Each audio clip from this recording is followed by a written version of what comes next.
이 시간 우리에게 주시는 하나님 말씀은 신약 성경 히브리서 1장 3절 말씀입니다. 이는 하나님의 영광의 강체시요 그 본체의 형상이시라. 그의 능력의 말씀으로 만물을 붙드시며 죄를 정결하게 하는 일을 하시고 높은 곳에 계신 지극히 크신 이의 우편에 앉으셨느니라. 아멘. 이 말씀으로 주님 모신 바른 신앙생활이라는 제목으로 하나님 말씀을 듣습니다. 오늘은 예수님이 오신 날입니다. 그래서 우리는 예수님을 믿고 교회가 세워졌고 신앙생활을 합니다. 우리가 지금 교회 나와서 기도도 하고 예배도 드리고 이런 신앙생활을 하는데요. 우리의 신앙생활 하는 모습을 예수님이 다시 오셔서 보신다면 뭐라고 말하실까요? 야, 너 참 예수 잘 믿는다. 내가 정말로 이 땅에 온 목적과 계획대로 너 예수 그렇게 잘 믿고 잘 살아간다. 그렇게 말씀하실까요? 아니면은 야, 너 뭐 예수 믿는다면서 뭐 그래? 그게 예수 믿는 거냐? 내가 이 땅에 온 목적대로 네가 살아가는 거냐? 너 정말로 내가 너희들 그렇게 예수 믿으라고 이 땅에 와서 십자가 지고 못 박혀 죽고 너희들을 죄에서 구원하려고 한 줄 아느냐? 어떤 평가를 받을까요? 성탄절입니다. 탄핵정국 속에서 어김없이 성탄절을 맞이했고 예수님 오신 날입니다. 우리가 바르게 예수 믿지 못한다면요, 예수님이 오셔서 너 지금 신앙생활은 그게 뭐냐라고 이렇게 평가받는다면요, 우리가 예수 믿는 삶이 하나님 앞에서 그냥 세상 표현하는 꽝입니다. 꽝. 내가 그를 놓고 이 땅에 온 거 아닌데 너 참 내가 온 목적하고는 다르게 이상하게 예수 믿는다. 아니, 너는 예수 믿는 게 아니라 나 예수를 이용하려고만 하고 있는구나. 그렇게 평가받는다면요, 우리는 정말로 하나님 앞에 가서 섰을 때 그때 후회한들 너무 때가 늦어서 소용이 없습니다. 그렇다면은 이 땅에 살아갈 때 살고 있는 지금 이 순간 주님이 보시고 야, 너 내가 온 목적대로 계획대로 진짜 예수 잘 믿는다. 바르게 믿는다. 그게 내가 온 목적이야. 그 말 들을 수 있기를 바랍니다. 그렇다면은 우리가 그런 신앙생활을 하려고 그러면은 예수님이 오셔서 우리에게 해주신 일이 무엇인지, 예수님이 오셔서 우리에게 무엇을 하기를 원하셨는지 그 말씀 들으시면 됩니다. 첫 번째로 예수님이 오셔서 우리를 죄에서 구원해 주셨습니다. 죄인들이 가장 큰 바라는 희망사항은요, 죄 용서받는 겁니다. 죄는 죄였지만 내가 용서해 줄게. 또 죄 없다고 인정해 줄게. 깜빵에 들어가 있는 사람들 뭘 원할까요? 이미 성탄절 가석방 원했지 않았겠어요? 근데 뭐 탄핵정국 돼가지고 가석방도 못 받고 하니까 와, 내가 나갈 수 있는 기회가 있었는데 놓쳐버렸다. 지금 그러고 있을 거란 말이에요. 더 나아가면은 내가 이제 다시는 그런 상황으로 돌아가면은 죄 안 지어야지, 그런 겁니다. 지금 우리나라 전국도 그렇잖아요. 윤석열 대통령 입장에서 바라보면은 이 국회에서는 탄핵됐지만 헌법재판소에서 그게 정당한 통치 행위였다. 헌법에 그렇게 기록되어 있으니까 정당한 통치 행위였다라고 인정받으면은 다시 대통령직으로 복귀하는 거 아닙니까? 그 반면에 야당 대표 이재명 입장에서는 지금 계속해서 이 재판이 이어지고 어떤 재판에서는 무죄다 그러고 어떤 재판에서는 유죄다 그래가지고 이게 이제 항소 대법원 가가지고 확정되어지면은 국회의원직도 그만두게 되어지고 야당 대표도 물론이고 앞으로 몇 년간 대통령 후보도 나오지도 못하고 그렇게 될 거 아닙니까? 그러니까 그 재판에서 이 죄 없다 무죄다 이 소리 듣기를 원하는 거 아닙니까? 그리고 그 소리 못 들을 것 같아 보이니까 어떻게 하든지 대통령을 빨리 탄핵시키고 헌재결정 받고 그리고 나서 대통령 선거에서 나가 대통령 되면은 내 죄를 못 물을 거니까 지금 그런 마음들 아니겠어요? 사람 마음 똑같습니다. 내 죄 문제 해결했으면 좋겠다. 그리고 죄 없애했으면 좋겠다. 그런데요, 사람들이 하는 행위를 가만히 보면은요, 뭐가 큰 문제냐면은 자기가 지은 죄, 그 문제를 해결을 안 하고 듣고 넘어가려고 그래요. 듣고 넘어가고, 그리고 그 문제도 해결 안 하면서 무슨 일을 하려고 합니다. 이게 큰 문제입니다. 그래서 사람들은 자기의 죄를 감추려고 그러고요, 다른 사람에게 죄 없다 소리를 듣고 싶어 합니다. 죄 없다. 그런데요, 이 땅에 살아가는 사람 중에서 죄 없는 사람은 한 사람도 없습니다. 저도 죄가 있습니다. 모든 사람은 죄가 있습니다. 로마서 3장 23절 말씀입니다. 모든 사람이 죄를 지었으며 하나님의 영광에 이르지 못하더니 죄 안 지은 사람 한 명도 없습니다. 다 죄는 짓습니다. 죄는 지어놓고요, 그 문제, 죄 문제 해결하려고 안 하고 듣고 넘어가고 그 죄를 안고 있으면서 막 감추고 이러면서 무슨 일을 하려고 하니까 그것이 문제입니다. 예수님이 이 땅에 오신 목적은 무엇입니까? 예수님은요, 죄 문제를 해결해 주려고 오셨습니다. 이게 가장 큰 차이입니다. 우리의 죄를 문제를 해결하고 우리를 그 죄에서 구원해 주시려고 온 거예요. 마태복음 1장 21절 말씀입니다. 아들을 낳으리니 이름을 예수라 하라. 이는 그가 자기 백성을 그들의 죄에서 구원할 자이심이라. 예수님은 사람들이 감추고 싶고 가리고 싶고 없다고 인정받고 싶어하는 그 죄, 아니야, 이게 네 죄야. 그런데 이 네 죄 내가 용서해 줄게. 예수님이 오시기 전에는 구약의 백성들은 죄 용서 받으려고 그러면은요, 대속죄일 예루살렘 성전에 가서 혹은 성막시대는 성막에 나아가서 내가 이런 죄를 지었습니다, 이런 죄를 지었습니다, 죄를 고백하고 그 제사장 앞에서 자기 죄를 다 고백하고 제물을 잡아서 제사를 드렸을 때 그 제물이 타는 연기가 하늘로 바로 곱게 올라가면 하나님이 내 죄 용서해 준 거예요. 1년 동안 가려주는 거예요. 그러면 1년 동안 또 가서 살다가 다음에 또 와가지고 제사 드리고 그러는 겁니다. 그런데 그 당시 백성들은 자기가 직접 하나님 앞에 죄를 고백할 수가 없었어요. 제사장 앞에서만 고백할 수 있었습니다. 그런데 예수님이 십자가에서 우리의 죄를 대신해 화목제물 되어서 돌아가심으로 말미암아 내가 하나님 앞에 직접 내 죄를 고백할 수 있는 길을 얻게 되었습니다. 로마서 5장 8절 말씀입니다. 우리가 아직 죄인 되었을 때 그리스도께서 우리를 위하여 죽으심으로 하나님께서 우리에 대한 자기의 사랑을 확정하셨느니라. 우리가 아직 죄인 되었을 때 이 죄인을 하나님과 화목시켜서 직접 하나님 앞에서 자기 죄를 고백할 수 있게 만들어 주시려고 예수님이 십자가에 못 박혀 돌아가신 거예요. 의인들을 위해서, 괜찮게 사는 사람들을 위해서, 죄 없는 사람들을 위하여 예수님이 십자가에 못 박혀 돌아가신 것 아닙니다. 죄인들을 위하여, 이 죄인들이 제사장 찾아가가지고 제사장 앞에서 내 죄를 고백하고 그 제사를 드리고 죄 용서 받아야 되어지니까 이 번거로운 절차를 예수님이 십자가에서 자신이 그 모든 죄를 안고 죽으심으로 말미암아 누구든지 직접 하나님 앞에, 하나님 내가 이런 죄를 지었습니다, 직접 하나님 앞에 죄를 고백할 수 있는 하나님과 사람들 사이의 화목제물로 예수님은 십자가에 못 박혀 돌아가셨어요.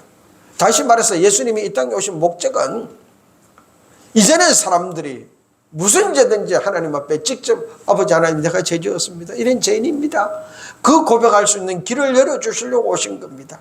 이것이 그 사람이 소중하고 그 사람이 귀하고 그 사람이 잘나서 그런 것이 아니라 사람을 사랑하는 하나님의 사랑에 의해서 이루어진 것입니다. 하나님이 사람을 사랑하여서 이 죄인들을 어떻게 하면 구원해 줄까, 그 죄인을 사랑하는 하나님의 사랑 때문에 예수님이 이 땅에 오셨고 내 죄 대신에 십자가 못 박혀 돌아가시고 내가 하나님 앞에 죄를 직접 고백하고 용서받을 수 있는 길을 얻게 되었습니다. 그러므로 우리가 하나님 앞에 나 죄인입니다 고백한다는 것은요, 나를 향한 그 하나님의 사랑을 받아들이는 겁니다. 나 죄 있습니다, 이런 죄 지었습니다, 주저하지 말고 하나님 앞에 고백을 합시다. 그게 하나님 사랑을 받아들이는 겁니다. 그것이 예수 믿는 거예요. 그런데요, 지금 우리나라 전국을 바라보면은요, 분명히 잘못은 있어요. 그런데요, 그 잘못한 사람들이 나는 죄 없다라고 자꾸 감추려고 그러고, 그래서 거짓말하려고 그러는 거예요. 그리고는 일은 하겠다고 그러는 겁니다. 예수님은 죄 없는 사람을 사랑하고 죄 없는 사람을 좋아해서 이 땅에 온 것이 아니라 죄 있는 사람을 사랑하여서 죄 있는 사람에게 다시 또 한 번의 길을 열어주시기 위하여 그 죄 문제 해결받고 새 사람 살도록 해주시려고 이 땅에 오셨습니다. 그래서 지금도 우리가 직접 하나님 앞에 무슨 죄를 지었든지 하나님 내가 이런 죄를 지어서요 용서해 주세요 고백하기를 원합니다. 내가 하나님 앞에 그 죄를 고백한다는 것은 나를 향한 하나님의 사랑을 받아들이는 겁니다. 독생자까지 내 죄 대신에 죽으시는 그 하나님의 사랑, 가장 큰 사랑을 받아들이는 거예요. 누가 돈 많은 줘보세요. 좋아합니다. 목사님들도요, 어디 가가지고 회의 갔을 때 교통비 하시라고 3만 원, 5만 원, 10만 원 주면은요, 굉장히 기분 좋아합니다. 어이, 사람이 쓸만한데 뭐 괴물을 알아? 되게 칭찬하고 좋아합니다. 돈 몇만 원에도 사람이 그렇게 기분 좋아하고 칭찬하고 좋아하는데요, 하나님은 우리에게 돈 몇만 원 준 것이 아니라 우리 죄를 용서하게 하여 독생자 예수 그리스도를 이 땅에 보내시고 내 죄 대신에 십자가 못 박혀 돌아가게 하시고 나에게 구원받는 길을 열어주었습니다. 이 하나님의 사랑을 받아들이는 것, 그건 내가 하나님 앞에 하나님 내가 죄인입니다 고백하는 겁니다. 교회 올 때 난 죄 없어, 나 한 주간 동안 잘 살았어, 그럴듯한 모습으로 나오는 것이 아니라 하나님 이 한 주간도 내가 죄를 지었네요, 내가 죄인입니다, 이 죄인을 어찌하겠습니까, 용서해 주세요, 이 자세와 이 마음과 이 고백으로 나오는 것, 이것이 하나님의 사랑을 받아들이는 겁니다. 우리는 이스라엘 백성들이 죄 용서 받기 위하여 성막을 찾아가듯이 성전을 찾아갔듯이 교회 올 때마다 죄 용서 받기 위하여 죄인의 심령과 죄인의 마음으로 이 교회를 찾아와야 되어지는 겁니다. 이 죄인이 또 갑니다. 가서 하나님 앞에 고백할 거예요. 용서해 주세요, 제발 나 좀 붙잡아 주세요, 다시는 이런 데 짓지 않도록 나를 좀 붙잡아 주세요, 지켜주세요, 그런 마음으로 나오는 것, 그건 하나님의 가장 큰 사랑을 받아들이는 모습입니다. 예수님은 지금도 우리를 사랑하셔서 우리에게서 죄를 정결하게 하는 일을 하십니다. 오늘 하나님 말씀입니다. 이는 하나님의 영광의 광채시요 그 본체의 행상이시라. 그의 능력의 말씀으로 만물을 붙드시며 죄를 정결하게 하는 일을 하시고, 죄를 정결, 깨끗이 없애는 일을 지금도 하고 계십니다. 살다 보면 죄 안 짓는 사람 없습니다. 하나님은 그 죄 지은 사람을 구원하시려고 예수 그리스도를 이 땅에 보내주셨고요, 그날이 오늘 성탄절입니다. 그 예수님이 오셨으니까 우리가 예수님을 믿고 이제 나를 향한 그 하나님의 큰 사랑에 의지하여 매주일 교회 올 때마다 하나님 이 죄인이 갑니다, 내 죄 용서해 주세요, 오셔서 죄 고백합시다. 주님은 지금도 하나님 우편에서 우리가 고백하는 그 죄를 듣고 우리를 죄에서 정결하게 해주십니다. 그리고 하나님과 화목하여 하나님의 백성으로 하나님의 자녀로 새 삶의 길을 살 수 있도록 길 열어주십니다. 두 번째로 주님 모신 성도의 바른 생활, 바른 신앙생활, 주님이 오셔서 무슨 일을 하셨느냐, 우리에게 하나님이 형상을 회복해 주셨습니다. 하나님 형상 회복해 준 겁니다. 어떤 아들이 말을 못 찾아와가지고 화가 나면은 막 이상한 짓을 하고 자기 몸을 갖다가 막 상하기도 하고 다른 사람을 괴롭히기도 하고, 그러니까 아버지가 그 아들 보니까 걱정되는 거예요. 저렇게 해가지고 이 아들이 세상에서 어떻게 살겠나. 그래서 하루는 아버지가 아들한테 조용히 제안을 합니다. 너 이렇게 살면 안 된다. 아무도 세상에서 너를 반겨주지 않고 네가 정상적으로 살 수 없을 것이다. 근데 아버지 어떻게 해요? 내가 방법은 모르겠는데. 그럼 이렇게 하자. 오늘부터 화가 나서 못 참을 것 같아가지고 네가 뭐 망치고 남한테 막 그렇게 하고 싶으면은 우리 집 울타리에다가 못을 하나씩 박자.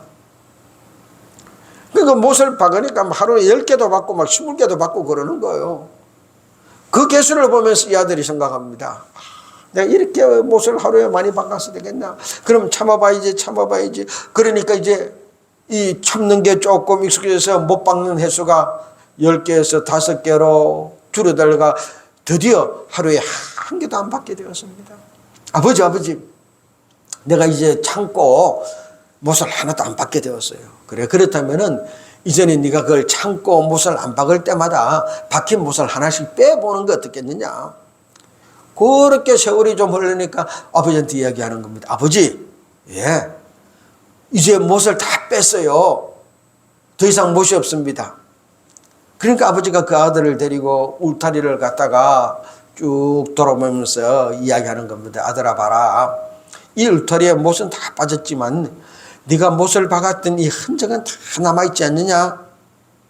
이제는 네 마음을 다스려서 네 삶에 이런 못자국 흔적이 남지 않는 그런 삶을 살았으면 좋겠다.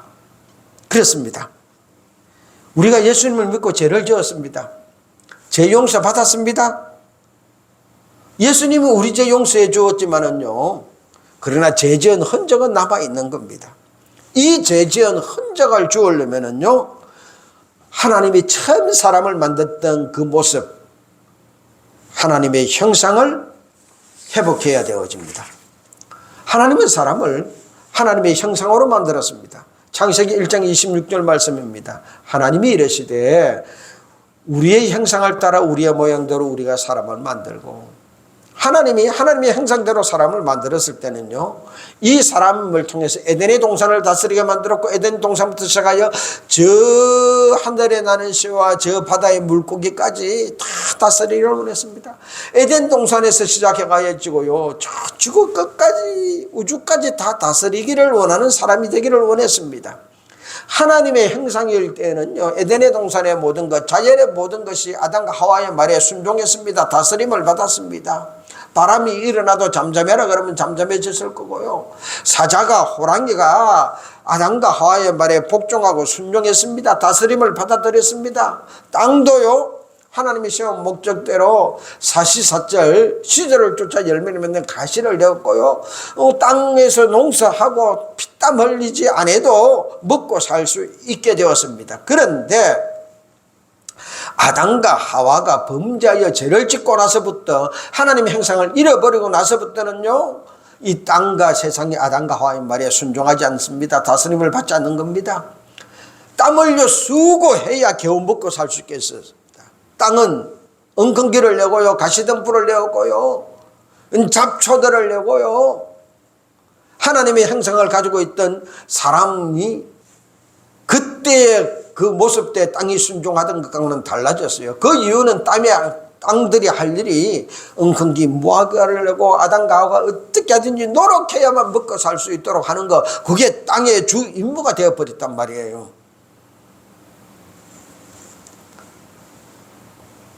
이런 세상에 살고 있는 사람들이 에덴의 동산에 하나님이 만든, 하나님의 형상대로 만든 그 모습을 회복하여 다시 땅을 다스리고 세상을 다스리고 자기에게 주어진 삶을 다스리며 살기를 하나님은 원하십니다.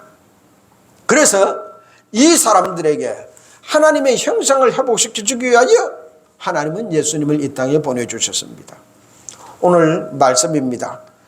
하나님의 영광의 강체시요 그 본체의 형상이시라. 예수님은 하나님의 형상으로 이 땅에 왔습니다.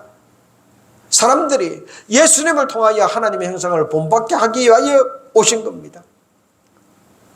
예수를 믿고 하나님 앞에 직접 죄 용서 받는 길, 죄 용서 받을 뿐만 아니라 더 나아가서 예수님을 본받아 하나님의 형상을 회복하여서 다시 또 하나님이 이 땅에 많은 목적과 계획대로 다스리며 살게 하기 위하여 오신 겁니다.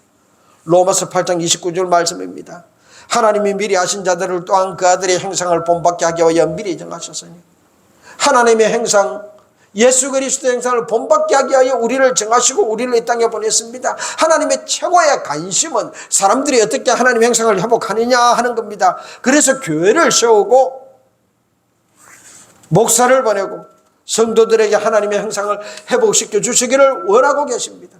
사랑하는 성도 여러분, 우리가 예수를 믿었다면요, 예수님 내 죄 용서해 주세요, 이 단계에 머물러서는 안 됩니다. 죄 지은 이 흔적 못자국 빼버리듯이 나에게서 하나님의 형상을 회복해 주세요. 그래서 하나님이 에덴의 동산에 아담과 하와를 보냈듯이 하나님의 목적과 뜻과 계획이 있어서 나를 이 땅에 보냈는데 하나님의 형상을 회복하여서 내가 그 일을 감당하며 살아갈 수 있도록 나에게서 하나님의 형상을 회복해 주십시오. 이것이 우리의 다음 기도 제목이 되고 이것을 위하여 힘쓰게서는 신앙생활을 해야 됩니다. 이것이 사람들의 바른 삶의 모습입니다. 갈라디아서 4장 19절 말씀입니다. 나의 자녀들아, 너희 속에 그리스도의 형상을 이루기까지 다시 너희를 위하여 해산하는 수고를 하노니. 무슨 말입니까? 나의 자녀들아, 너희 속에 그리스도의 형상을 이루기까지 다시 너희를 위하여 해산하는 수고를 하노니. 목사가 성도들을 목사의 심령에 품고 배에 품고 그 심령 속에서 성도들이 하나님의 형상, 그리스도의 형상을 만들 때까지 다 만들어지면 다시 태어나게 만드는 것, 이것이 목회입니다. 교회를 세우고 신앙생활하게 하는 주 목적이에요. 야 얘들아, 교회 속에서 너희들이 그리스도의 형상을 회복해라. 지금까지 세상에 살아서 자기 욕심대로 살았다면 잘 먹고 잘 입고 편하게 살고 더 쉽게 살고 더 좀 더 낫게 살고 그게 목적이었다면 이제 예수를 믿고 죄 용서 받고 하나님의 형상을 회복해라. 죄의 흔적을 딛고 일어서서 하나님의 형상을 회복해야 하나님이 나를 이 땅에 보낸 목적과 계획대로 세상을 다스리며 살게 되어집니다.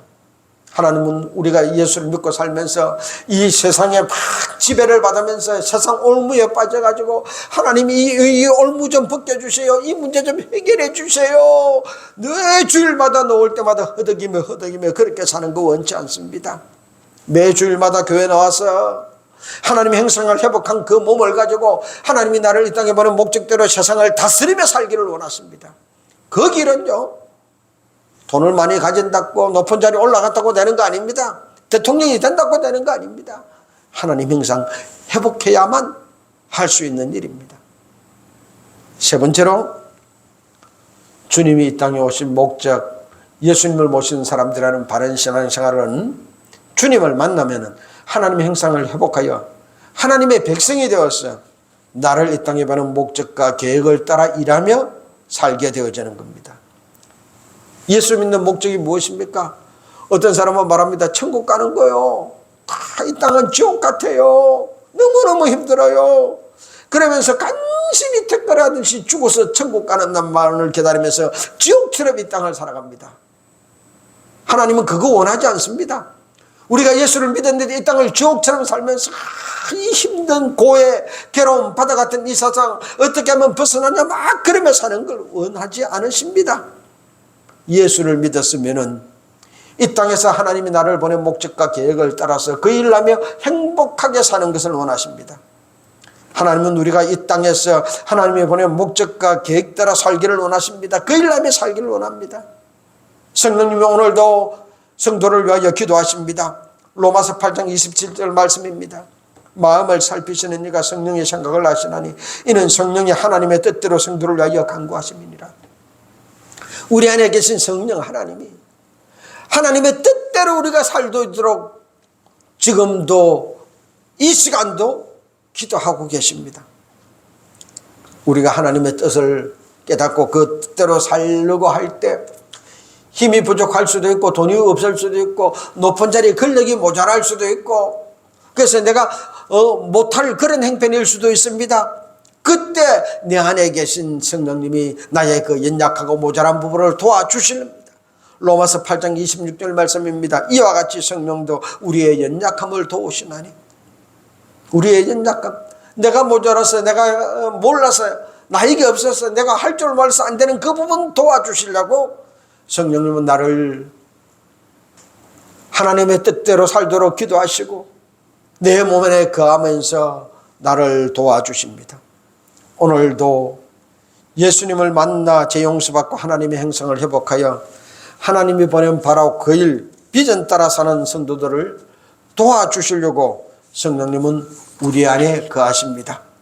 모든 나를 도와줄 준비, 하나님이 이 땅에 받는 목적과 계획대로 살아갈 때 도와줄 준비를 끝내고 그 일 시작하기를 학수고대하고 기다리고 계십니다. 하나님은 우리를 예수님 안에서 그 일 하며 살도록 만드셨어요. 에베소서 2장 10절 말씀입니다. 우리는 그가 만드신 바라 그리스도 예수 안에서 선한 일을 위하여 지으심을 받은 자니 이 일은 하나님이 전에 예비하사 우리로 그 가운데서 행하게 하려 하십니다. 하나님이 미리 계획하고 준비한 바로 그 일을 예수 그리스도 안에서 행하며 살게 하기 위하여 우리를 만드셨습니다. 그리고 때가 되어서 우리를 이 땅에 보내주신 것입니다.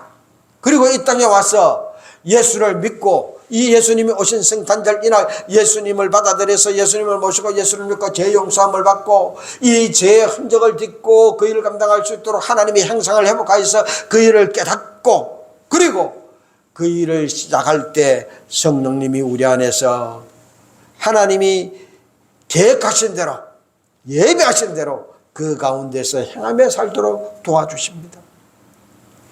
빌립보서 2장 13절 말씀입니다. 너희 안에서 행하시는 이는 하나님이시니 자기의 기쁘신 뜻을 위하여 너희에게 소원을 두고 행하게 하시나니 우리 안에서 행하시는 이는 하나님이시니 무슨 말입니까? 네 힘과 네 능력으로 네 방법으로 하라는 거 아닙니다. 하나님께서 우리 안에서 그 일을 행하시겠다는 겁니다. 이것이 하나님이 나를 이 땅에 보는 목적이요 뜻이요 계획이군요. 그러면 제가 그 일을 하면서 시작하겠습니다. 방향을 걸고 그 발걸음을 내디디면은 내 안에서 하나님이 그 일을 하도록 하시겠다는 것입니다. 자기의 기쁘신 뜻을 위하여 너에게 소원을 두고 하나님의 그 기쁘신 뜻이 나에게서 이루어지도록 하나님은 소원을 두고 나를 이 땅에 보냈습니다. 그래서 그 하나님이 이제 우리가 그 일을 시작하니 기뻐하면서 좋아하시면서 그래 네가 이제 그 일을 하는구나. 내 소원대로 내가 너를 이 땅에 보내면 계획과 목적대로 그 소원대로 네가 일을 시작하는구나. 내가 할게. 내가 도와줄게. 그러면서 연약하고 부족하고 무식하고 무능하고 모자라는 나를 주님이 네 안에서 행하셔서 하나님의 보낸 그 뜻과 계획대로 사용해 주시고 쓰십니다. 그러므로 사랑하는 성도 여러분, 내 능력이 부족하다, 내가 갖고 있는 것이 없다, 주저하지 마세요. 내 안에서 성령님이 하실 겁니다. 하나님은 내 것 가지고 하기를 원하지 않습니다. 너는 시작해라. 걸음을 내디더라. 마음만 먹고 방향만 돌려서 내가 너를 이 땅에 보낸 목적과 계획대로 그렇게 걸음만 내디더라. 그러면은 성령님이 너를 도와주실 것이다. 네가 성령님이 네 안에서 역사하는 그 모습을 보게 될 것입니다. 하나님의 기쁘신 뜻대로 성령님이 내 안에서 이루어 가실 거예요. 우리는 부족합니다. 능력이 없어요. 돈도 없어요. 그러나 내 안에 계신 성령님은 아버지 하나님이 나를 이 땅에 보낸 목적과 계획대로 아버지 하나님의 그 소원대로 내 안에서 일하십니다. 하나님의 형상을 회복하여 예수님 백성 되어야만 그 일을 할 수 있습니다. 성탄절입니다. 주님 오셨어요. 내 안에 주님이 찾아오셨습니다. 나를 죄에서 구원하시려고 오셨고 나에게 하나님의 형상을 회복시켜 주시려고 오셨습니다. 자기 백성 삼아서 하나님이 나를 이 땅에 보낸 목적과 계획대로 그 일을 할 수 있도록 나를 도와주시려고 오셨습니다. 내 몸 안에서 하나님이 기쁘신 뜻대로 하나님의 소원대로 나를 그렇게 사용하시려고 주님 찾아오셨습니다. 이 성탄절 그 주님 만납시다. 모셔드립시다. 그리고 바른 신앙생활을 하십시다. 예수 믿어서 나 부자 되게 해주세요. 출세하게 해주세요. 높은 절로 가시고 편하게 해주세요. 병 고쳐주세요. 세상 사람들처럼 그렇게 매달리지 말고 죄 용서해 주세요. 하나님 형성 회복해 주세요. 하나님이 나를 이 땅에 보낸 목적과 계획을 깨닫고 그 일 하나님이 소원을 두고 나를 이 땅에 보내고 그 기쁘신 뜻대로 그 가운데서 행하기를 원하는 그 하나님의 간절한 소원을 놓치지 말고 내가 소원대로 그렇게 살겠습니다. 그 현장에 내 안에서 역사하기를 원하는 하나님과 함께 그렇게 살겠습니다. 그렇게 살아가는 바른 신앙생활 하십시다. 다 같이 그렇게 살겠습니다. 이 성탄절에 결단하며 기도하겠습니다.